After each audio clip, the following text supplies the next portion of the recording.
Welcome, everyone. It is great to be with you. This is part of the PWI webinar series, and today we are in for a real treat. We're going to spend a lot of time going through the Google Ad Grant best practices, and I'm excited, frankly, to just be able to share a lot of what we have learned over the years working with so many great organizations related to the Google Ad Grant. So we're not going to waste any time. We're going to dive right in. We're going to leave time for questions at the end. I know we've already been sent so many questions from people about the Google Ad Grant. So let's dive in and see where this goes. And we're excited to be able to support you in any ways we can. But getting started, first of all, what is the Google Ad Grant? The Google Ad Grant really is simple.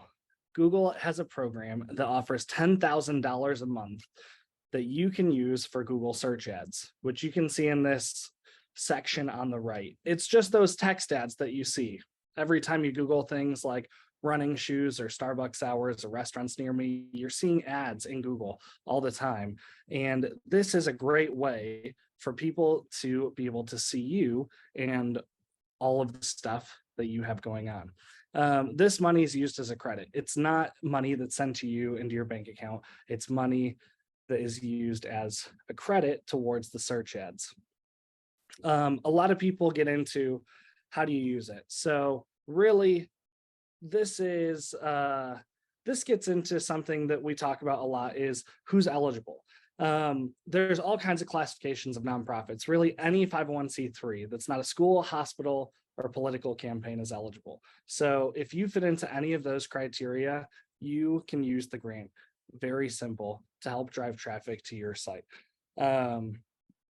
So once you go through the Google for Nonprofits application process, which is really simple, you go to google.com/nonprofits and all the information you'll need is there. If you're an international nonprofit, there's information for you as well. You can go through that application process, and typically within a couple of weeks, you'll have the grant if you don't already have it. Once you get the grant, the question is, okay, how do we set ourselves up for success, right? It's pretty complicated. You get all this $10,000, and then what? What do we do?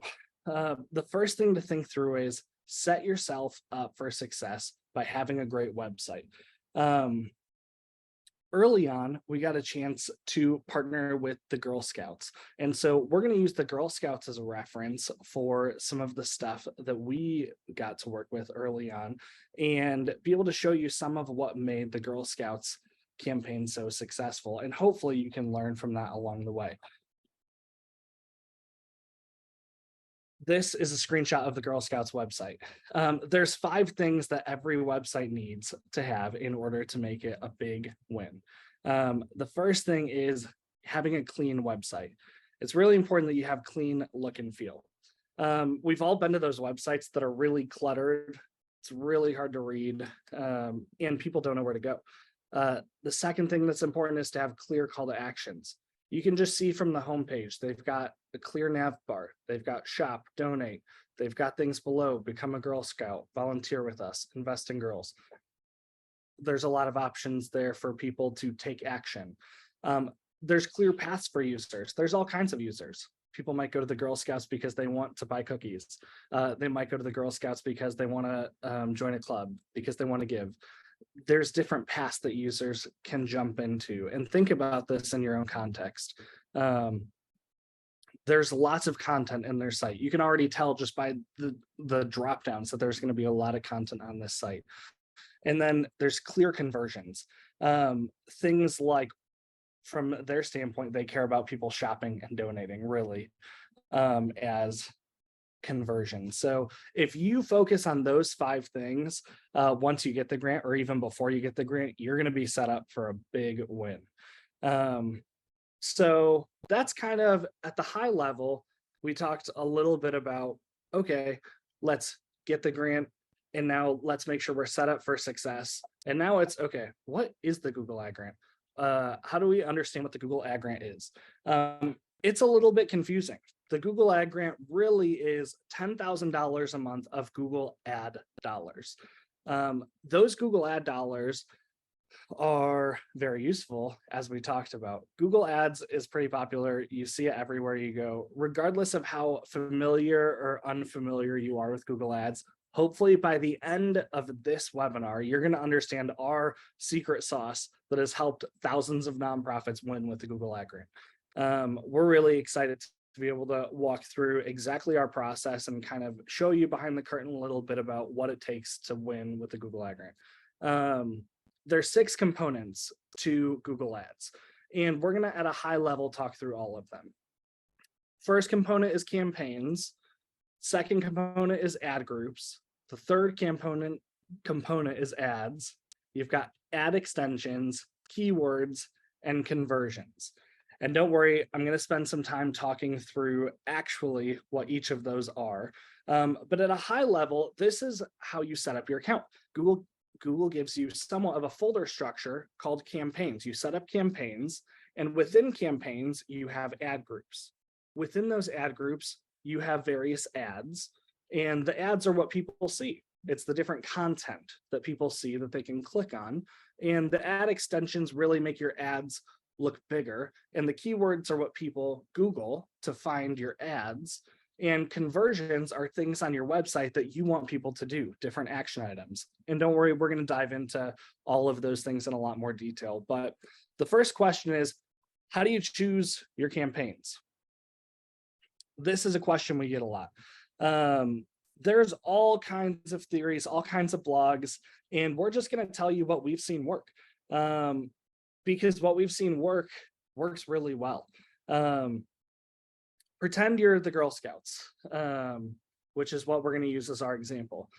There's a lot of approaches that the Girl Scouts could use to build their campaigns. One approach might be to go topical, something like character building topics, things like building up girls, or helping girls build confidence, things like that, or find a club near you. You can build all these topical things and build campaigns that way.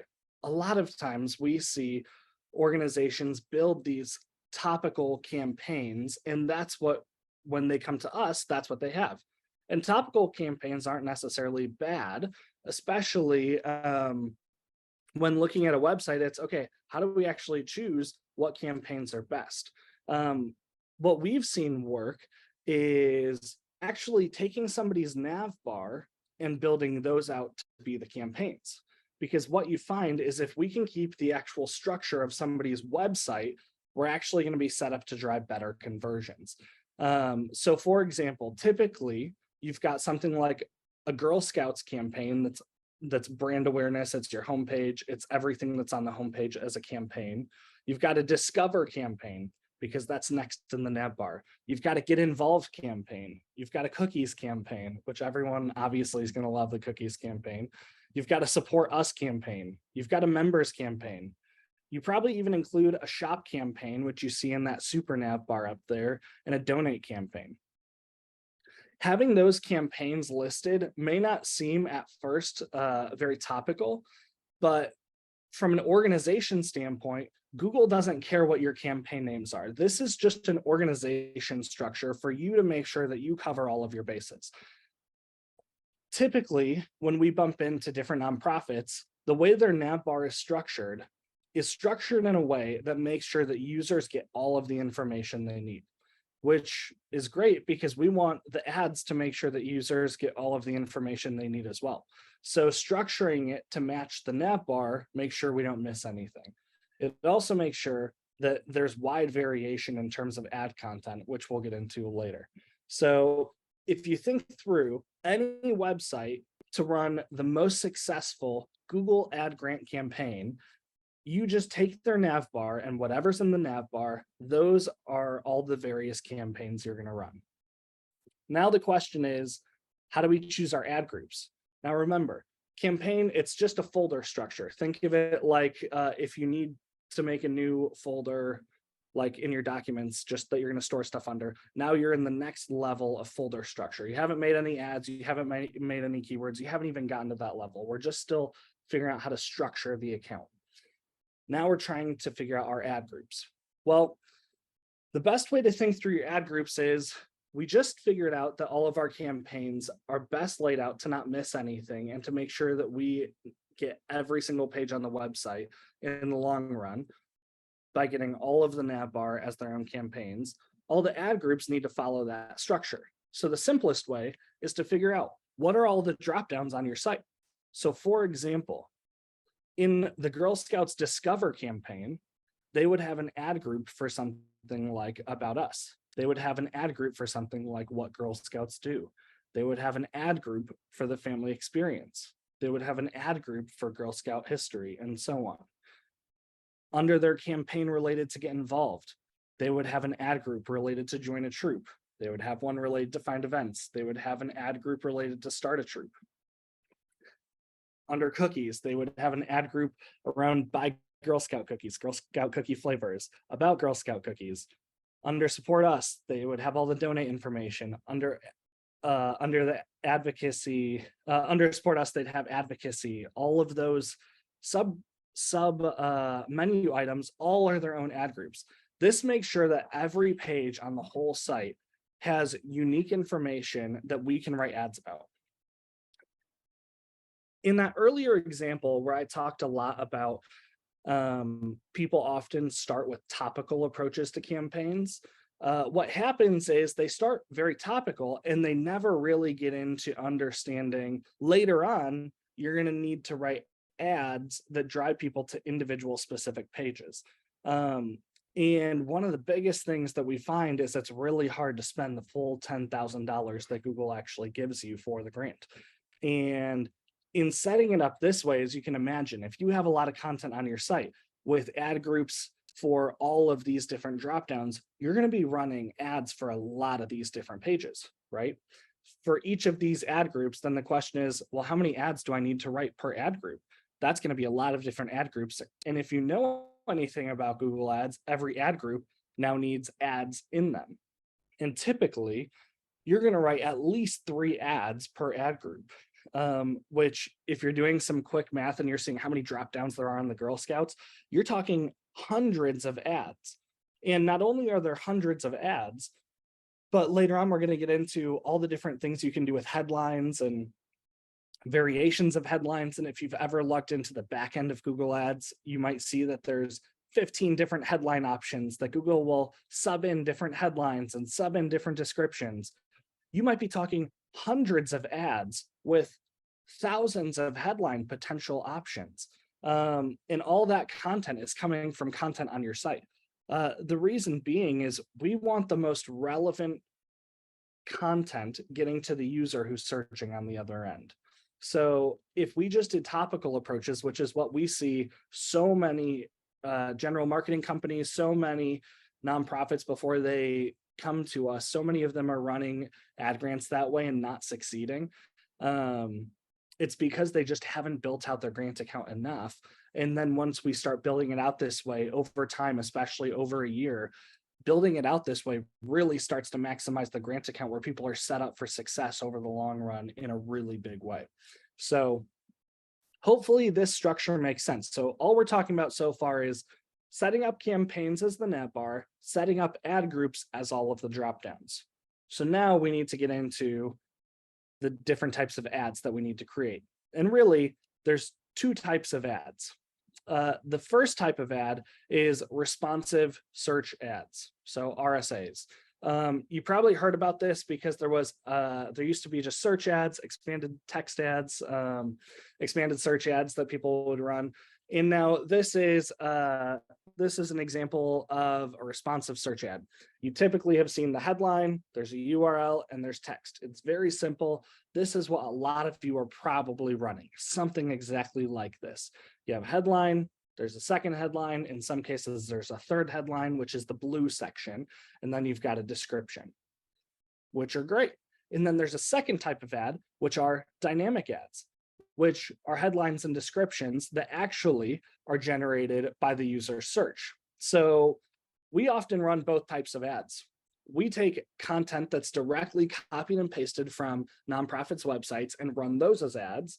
And then we also say to Google when we're running ads on behalf of nonprofits, if a user searches words like these, show exactly what they typed in into the headline.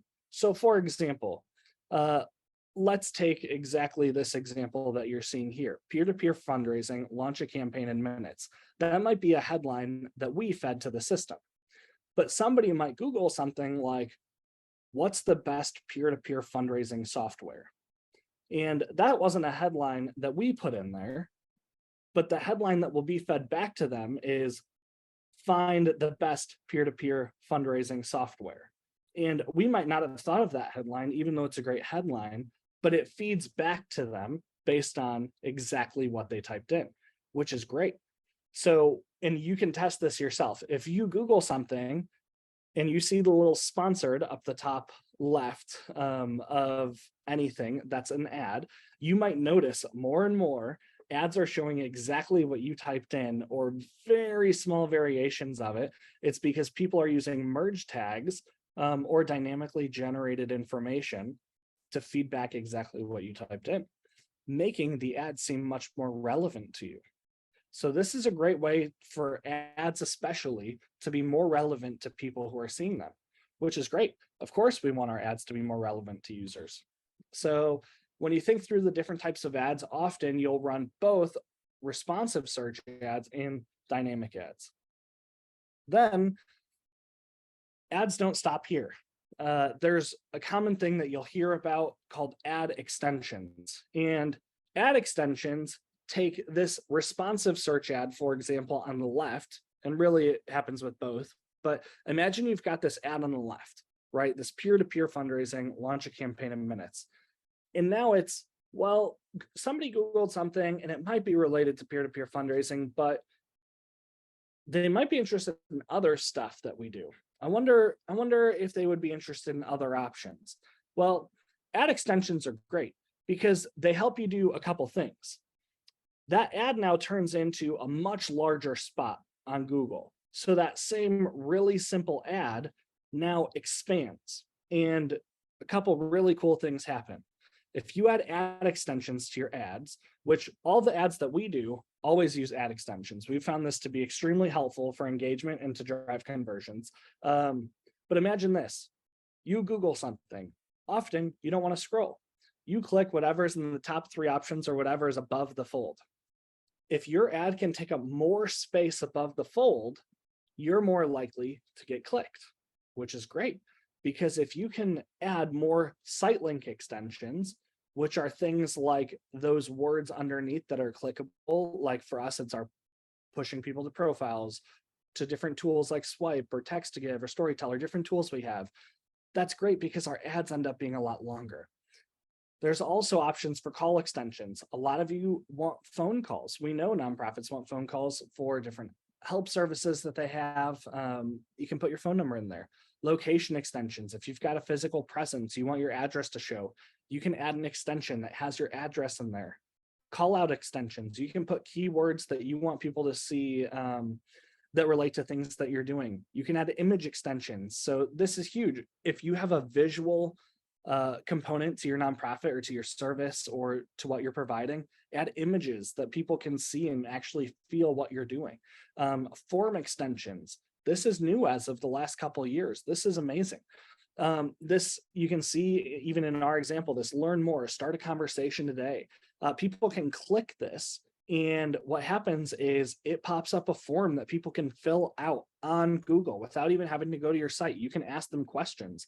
First name, last name, email, phone number. They can set up an appointment with you. They can sign up for your newsletter. There's so many options. If you collect people's information, it's really easy in your ads to start collecting people's information who see your ads just based on them seeing a form extension on one of your ads. So I encourage you, if you're not using ad extensions in your ads, to definitely check them out. 100% of the ad campaigns we run for all the nonprofits we work with, we always use ad extensions, and these obviously have huge benefits in terms of our success. So you've got your keywords, you've got your campaigns, You've got your ad groups under them, which your campaigns are everything in your nav bar. Your ad groups are all those drop downs. All those drop downs need at least 3 ads for every ad group. Once you write those ad groups, ads for all the ad groups, you create ad extensions, which tie to all your ads. Then you need keywords. And keywords are interesting because there is so much data on keywords. You know, with the Girl Scouts, it was a fun study. If you just think through Girl Scouts, and this is just looking at the US, this is the Girl Scouts. You can see the Girl Scouts average monthly searches. There's 110,000 people every month looking for the Girl Scouts. If you look at the bottom of that, there's over 500,000 people on average every month looking for Girl Scout cookies. So more people look for Girl Scout cookies than they do the Girl Scouts, which we always thought was interesting.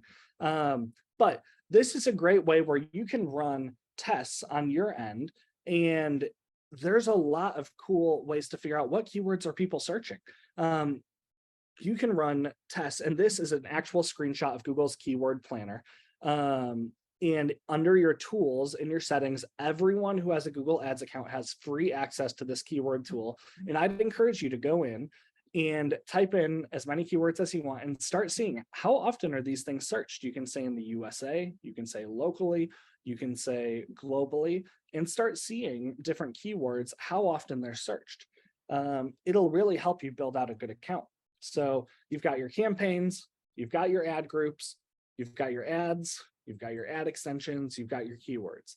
And I know the question on everyone's mind as they go through the Google Ad Grant process is, how do I raise money with the Google Grant?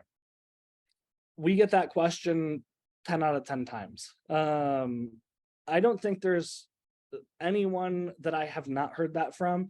And that's a really valid question. Let's think about this question though, because we often have to help people rephrase how they think about the Google Ad Grant, because we've seen the Google Ad Grant raise a lot of money for people. We've been a part of campaigns where over time, we've seen the Google Grant raise millions of dollars for people, but it might not be in the same way as you think. Imagine putting yourself in a donor's shoes. You see an ad from an organization you have never heard of before, and you typed in something that made yourself bump into now the nonprofit that you're on this call thinking about. You've clicked on an ad, you're learning about this nonprofit for the very first time. There's almost no way that somebody is going to be like, wow, this nonprofit's amazing. I just want to click donate and give to them. The first time I've ever heard of them. Never do due diligence, especially when, if you look at Google Analytics, the average person is going to stay on my site for less than a minute. It's just not going to happen, right? And so the Google Grant is an amazing tool to drive thousands of people, new people to your month every single month.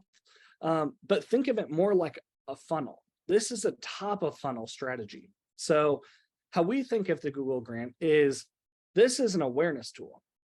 You are going to be seen by hundreds of thousands of people. There's going to be thousands of people that get to your website. Once they get to your website, are you set up to actually drive conversions and to capture people's information? That's the first question you need to ask. So are you set up to capture people's email address? You know, the Google Grant is great. People searched something and they landed on our site. It's a huge miss if we didn't ask them for their contact information, because we might never get them back to the site.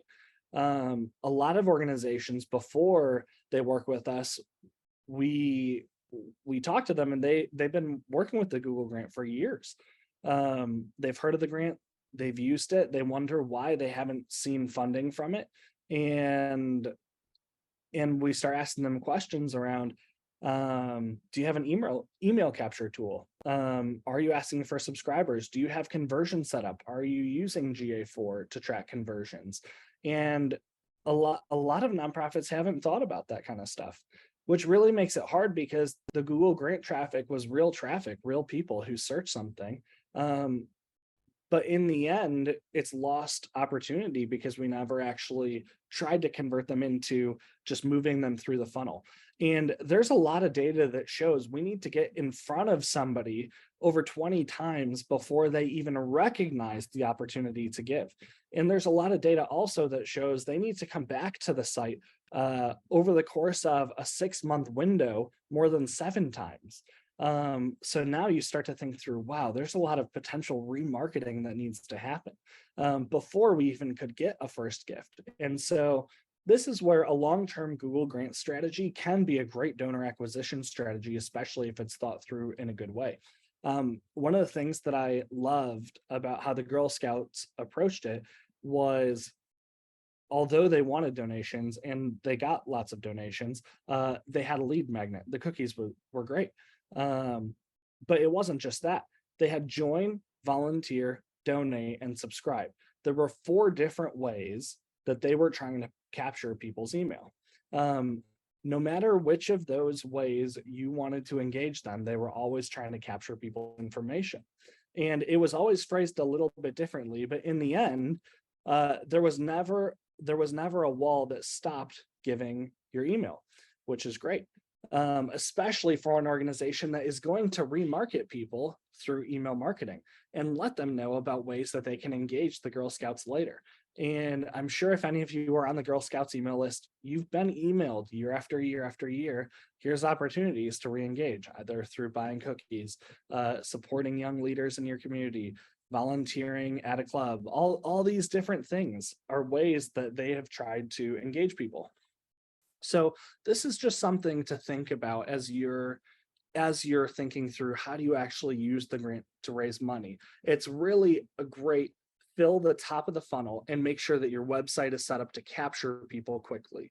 I know a lot of you might be on the call thinking, okay, of course we know that it's not about just raising money, but does it actually work? Does it drive people? Does it drive relevant people? Like how, like, does this actually work?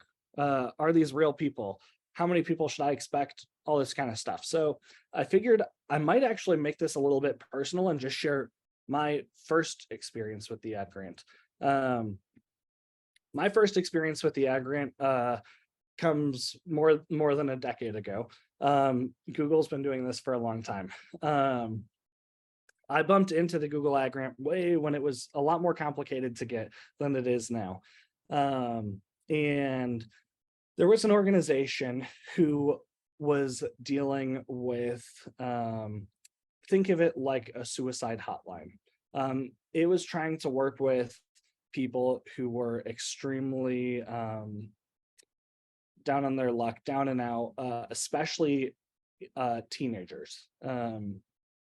And on average, they were talking to 3 teenagers every month before they ever engaged us. And it was all via online. They were chatting these teenagers and just providing hope for these teenagers, saying there's a better way, and really providing hope is what they were doing. They engaged us and said, hey, we would love to use the Google grant to reach more teens that might need help. There's a lot of teens that are unfortunately looking up information about suicide, or are depressed, or dealing with bullying, or all these kind of really sad issues. Just high school's hard. And we said we'd love to help.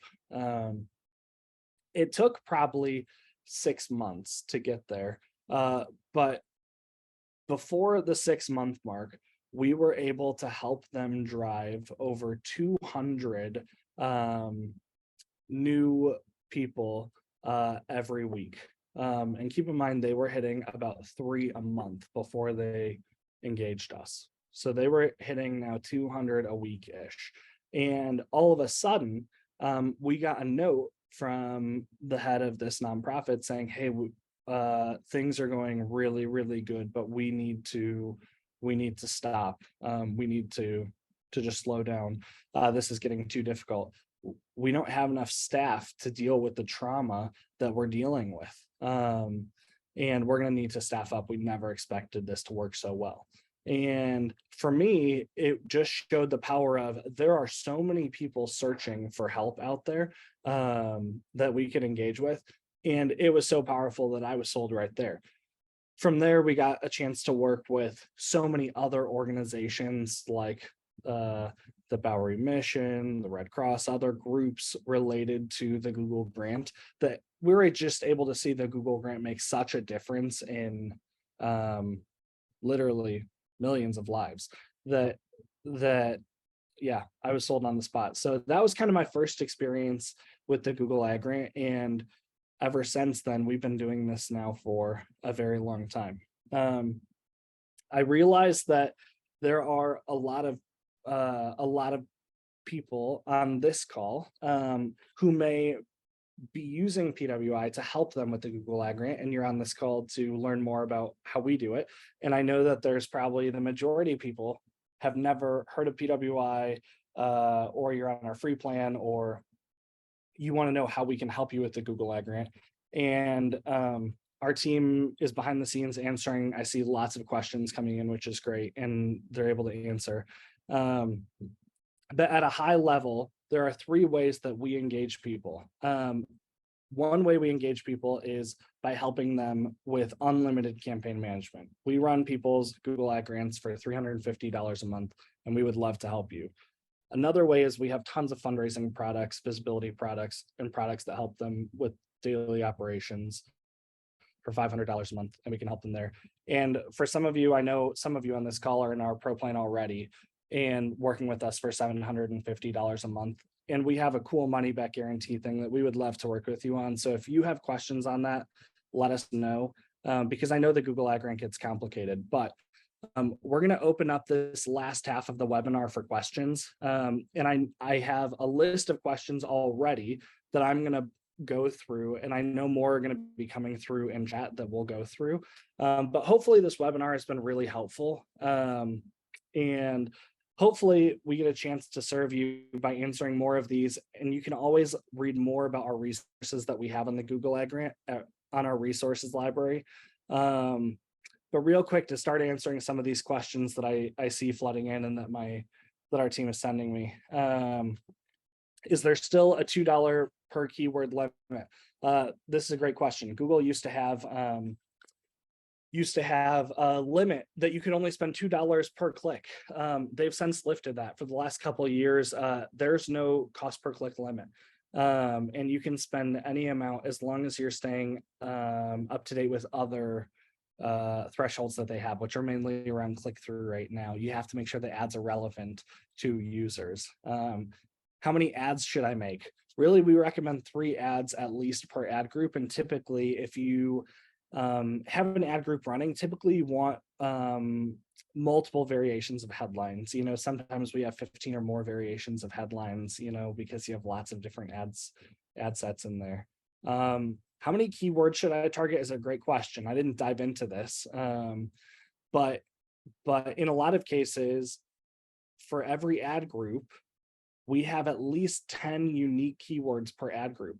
So if you go back to that Girl Scouts example, you'll remember there were potentially hundreds of ad groups.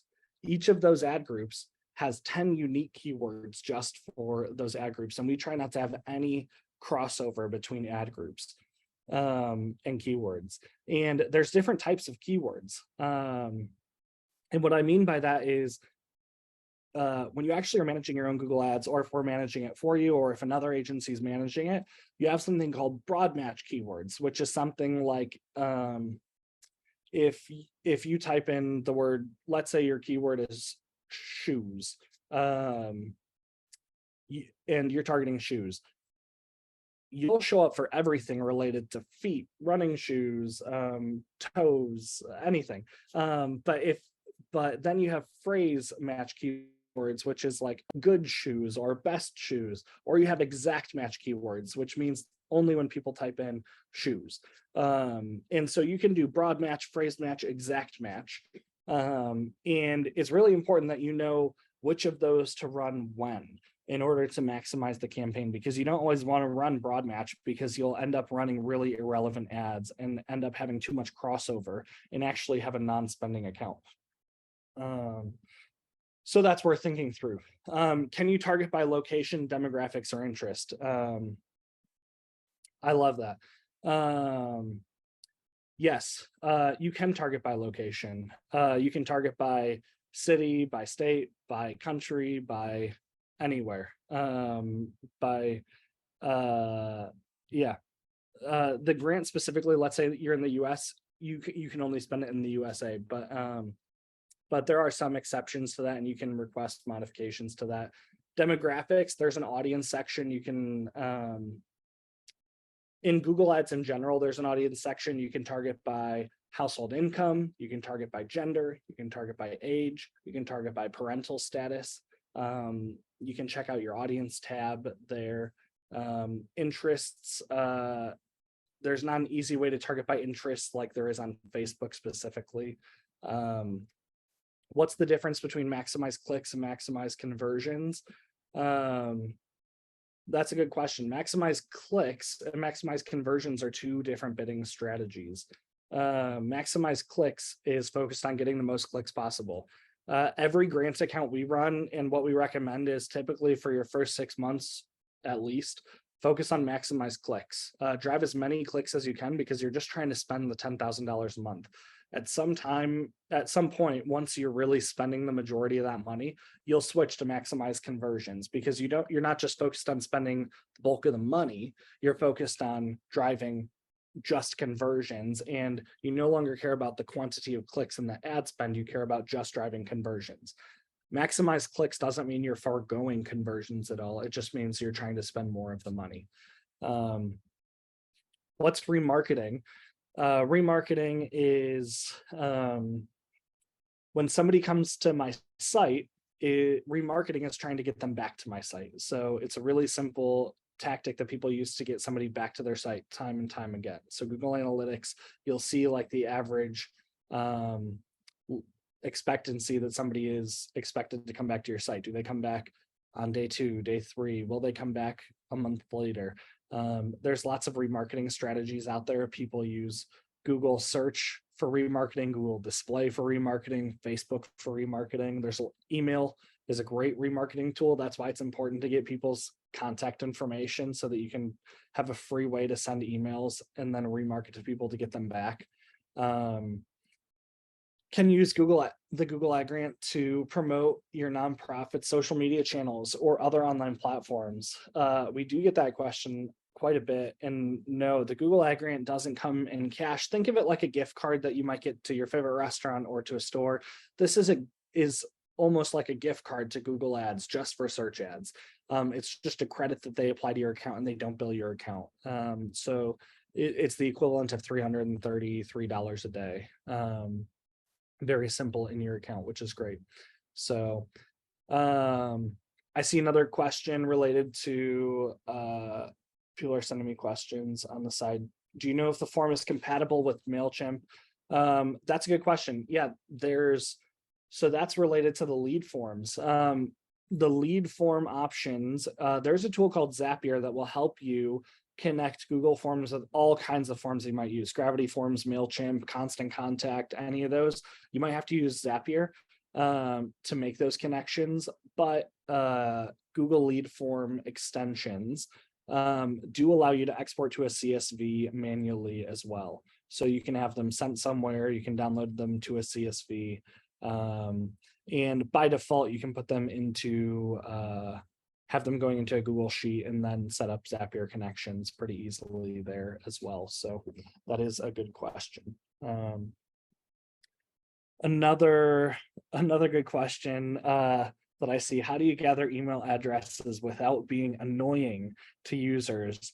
That's a good question. I think it's all about providing value.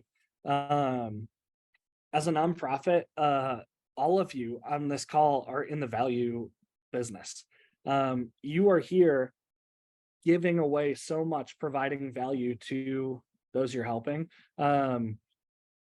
Donors or prospective donors are people you're helping as well. You're looking for ways to connect them with things that they passionately could care about or do care about.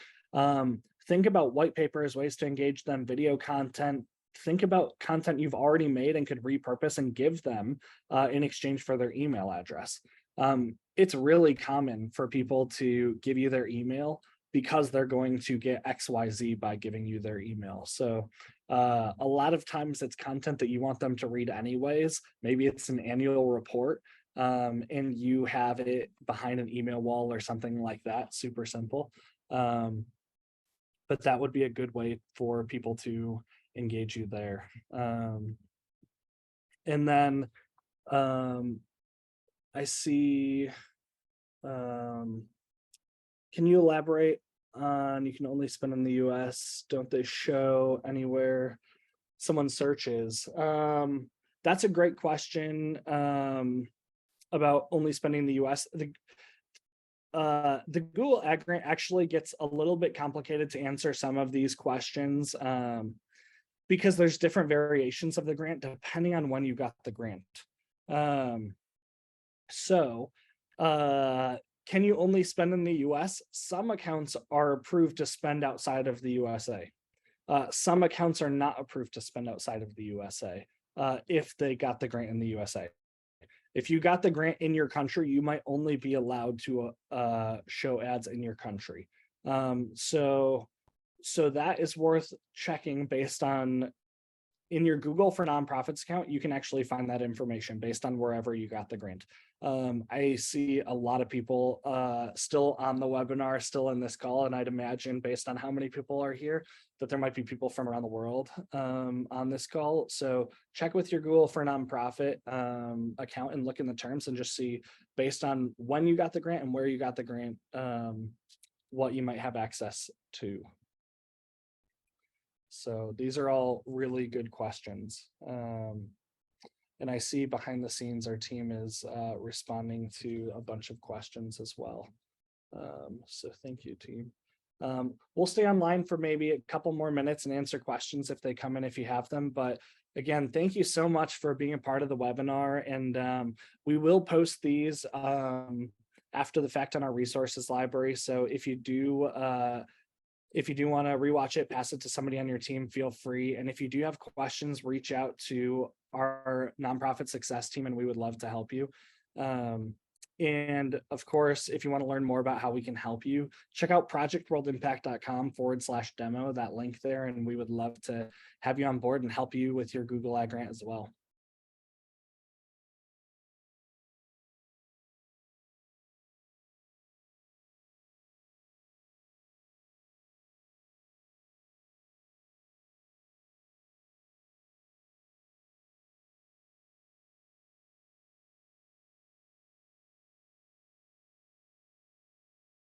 I see some thank yous coming in. So yeah, I appreciate the thank yous. Thank you all for joining.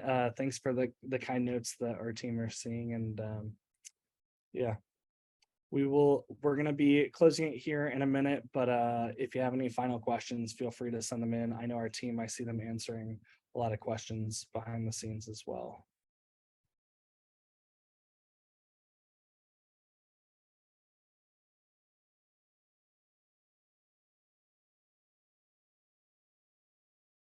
Yeah, I see people asking about our this is with how many people are still online, it's going to seem like this is salesy. This is not supposed to be salesy. I do see people asking questions about our marketing efforts, asking what kind of sites we've created. You can go to marketing.projectworldimpact.com and see a bunch of the stuff we've created and different groups that we've worked with.